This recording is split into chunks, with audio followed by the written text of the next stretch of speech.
Hi friends, ఈరోజు బెండకాయ పులుసు వండుతున్నాను చూడండి. కూరగాయలు కట్ చేస్తున్నాను. నా పక్కనుంటే చాలే కష్టాలు నా బెండకాయలు కోసుకున్నాను, ఉల్లిపాయలు బెండకాయలు. అవి బెండకాయలు జిగురు పోవటానికి బంకగా ఉంటాయని జిగురు పోవటానికి బాండీలో వేపుకున్నాను. తర్వాత బాండీలో నూనె పోసాను. జీలకర్ర, ఉల్లిపాయలు, పచ్చెనపప్పు, కరివేపాకు అన్నీ వేసాను. కారం తగినంత వేసాను.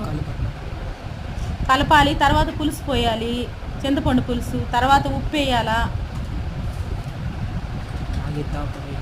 తర్వాత పులుసు తెరులుతున్నప్పుడు బెండకాయలు వేయాలా. Curry ready.